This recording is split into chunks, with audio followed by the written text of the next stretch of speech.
अपनी बात को रखने से पहले बहुजन समाज और सब समाज में जन्मे सभी संत गुरु मानवता का संदेश लेकर इस पृथ्वी पे पैदा हुए, सबको मैं नमन करते हुए आज का यह दिन हमारे उत्तर प्रदेश के साथ साथ हर वह बहुजन तबका जो सदियों से गुलाम था उसके लिए बहुत ही गर्व की बात है कि 1956 में 15 जनवरी के दिन यानी आज के ही दिन 1956 में आदरणीय बहन कुमारी मायावती जी का जन्म गाजियाबाद के बादलपुर कांसीराम तक पहुंची।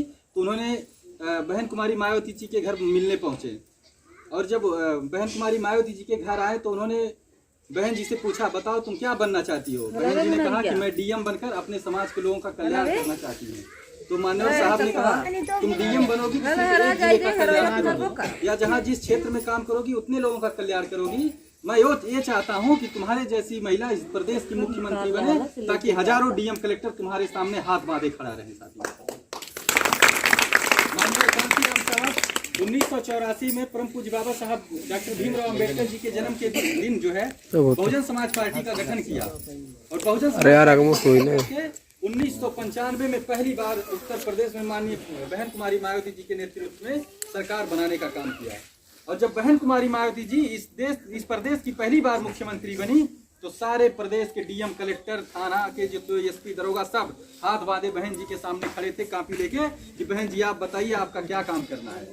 बहन जी पहला आदेश देती हैं कि जो डीएम कलेक्टर है ये सिर्फ अपने ऑफिस में नहीं बैठेगा, जो टाइमिंग है 10 बजे अपने ऑफिस में बैठो और 12 बजे तक जनता की सुनवाई करो। उसके बाद जो दलित बस्तियां हैं उनके गांव-गांव में जाइए और देखिए कि वहाँ क्या समस्याएं हैं, वो समस्याएं अपने कॉपी पे नोट करके उन समस्याओं का तुरंत निस्तारण करो। बहन जी ने इतनी अच्छी नियम बनाई। हम लोग नहीं जानते थे कि आरक्षण क्या होता है, हम लोग नहीं जानते थे कि प्रमोशन में आरक्षण क्या होता है। पढ़ाई लिखाई से हमारे लोगों का 2000 से पहले कुछ बहुत खास मतलब नहीं था। लोग बाहर कमाने जाते थे, पढ़ लिख लेते थे तो बाहर कमाने चले जाते थे। कोई हाई स्कूल इंटर हो जाता था तो उसको भी नहीं पता था कि हमको करना क्या है, बीए करना है कि डॉक्टरी करना है कि क्या करना है। इंटर कर लिया, वो हमारा लड़का इंटर कर ली, अब दहेज पा जाइए 1 लाख रुपया और उसके बाद चल जाइए बाहर कमाए। तो एक दहेज के लिए अपने बच्चों को पढ़ाते थे।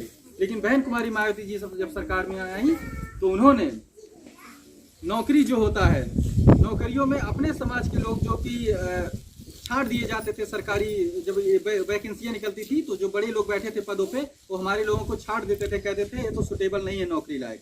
उस चीज़ों पे फिर से बैकलॉग की भर्तियां शुरू करवाई और हमारे लोगों को नौकरी दी।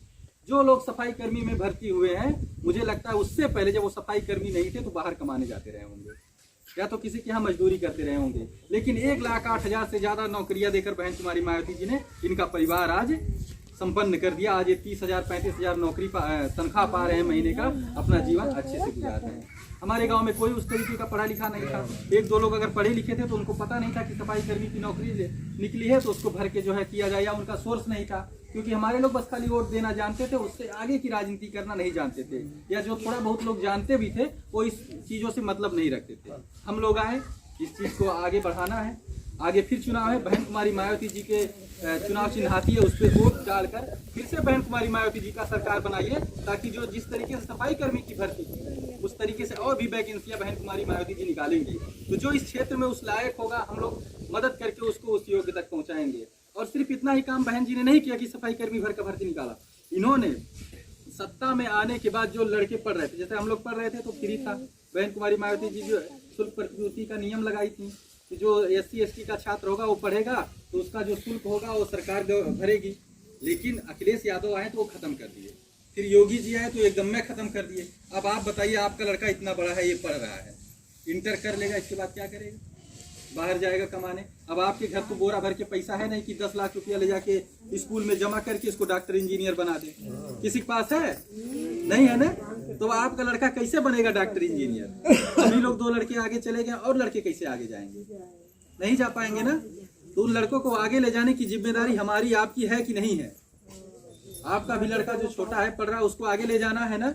तो अगर ले जाना है तो फिर से बहन कुमारी मायावती जी को जिताना है ताकि जिस नियम के तहत हम लोग पढ़ के आज इस योग्य बने हैं वही नियम फिर से बहन जी आएंगी सत्ता में तो लाएंगी। और आपका ये जो छोटा छोटा बच्चा है जब बड़ा होगा तो उस नियम का लाभ उठाएगा और वो फिर से डॉक्टर इंजीनियर बन के आपका इस क्षेत्र का, अपने गाँव का, माता पिता का नाम रोशन करेगा। तो इसलिए बहन कुमारी मायावती जी को जो है फिर से सत्ता में लाने की जरूरत है। आज पूरे देश में जो है बहन जी के जन्मदिन को जन कल्याणकारी दिवस के रूप में मनाते हैं।